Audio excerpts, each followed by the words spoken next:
के महापर्व का काउंटडाउन शुरू हो चुका है। अगले कुछ घंटे बाद पहले चरण के लिए वोट डाले जाएंगे।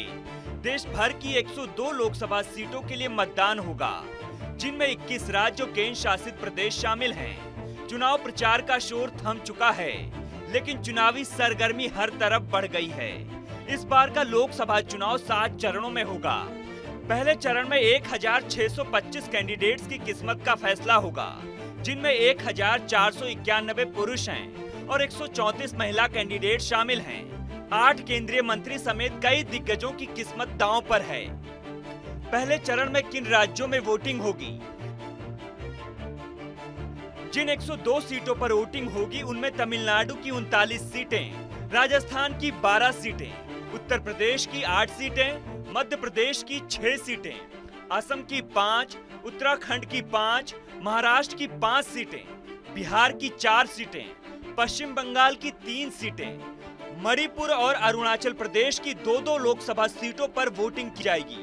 अंडमान निकोबार द्वीप समूह की 1 सीट पर, लक्षद्वीप की 1 सीट पर, जम्मू कश्मीर की 1 सीट पर, त्रिपुरा की 1 सीट पर, छत्तीसगढ़, नागालैंड, मेघालय, पुडुचेरी और सिक्किम की 1-1 सीट पर वोटिंग होगी। बता दें कि 19 अप्रैल के बाद दूसरे चरण की वोटिंग 26 अप्रैल को होगी। तीसरे चरण की वोटिंग 7 मई को होगी। चौथे चरण की वोटिंग 13 मई को, पांचवें चरण की वोटिंग 20 मई को, छठे चरण की वोटिंग 25 मई को और 7वें चरण की वोटिंग 1 जून को होगी। 4 जून को चुनाव परिणाम आएंगे। देखा जाए तो इस बार का लोकसभा चुनाव बेहद दिलचस्प होने वाला है, क्योंकि इस साल चुनाव में 96.8 करोड़ से अधिक नागरिक मतदान करेंगे। ये लोग ही भारत को दुनिया में वोट डालने वाले सबसे बड़े लोकतांत्रिक देशों में से एक बनाते हैं। ये संख्या 2019 के लोकसभा चुनाव से पहले रजिस्टर्ड 79.6 करोड़ लोगों में से 8.1% अधिक है। इस बार कुल 49.7 करोड़ पुरुष मतदाता हैं, 47.1 करोड़ महिला मतदाता शामिल हैं। देश में इस बार 21.6 करोड़ 18 से 29 वर्ष की आयु के मतदाता हैं। 1.8 करोड़ पहली बार मतदान करेंगे। 88.40 लाख दिव्यांग मतदाता शामिल हैं। वैसे जानकारी के लिए बता दें कि पहले चरण के चुनाव में कई हाई प्रोफाइल उम्मीदवार चुनाव मैदान में हैं।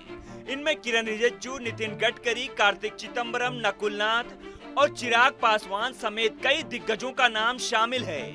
1 जून को अंतिम चरण की वोटिंग होगी। 4 जून को परिणाम आएगा। अब दुनिया भर की निगाहें 4 जून पर टिकी हुई हैं।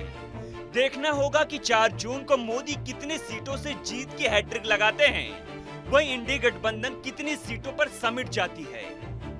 फिलहाल कैसी लगी आपको हमारी ये खबर, हमें कमेंट सेक्शन में जरूर बताइएगा। ऐसी ही खबरों के लिए बने रहिए आर भारत ओरिजिनल के साथ।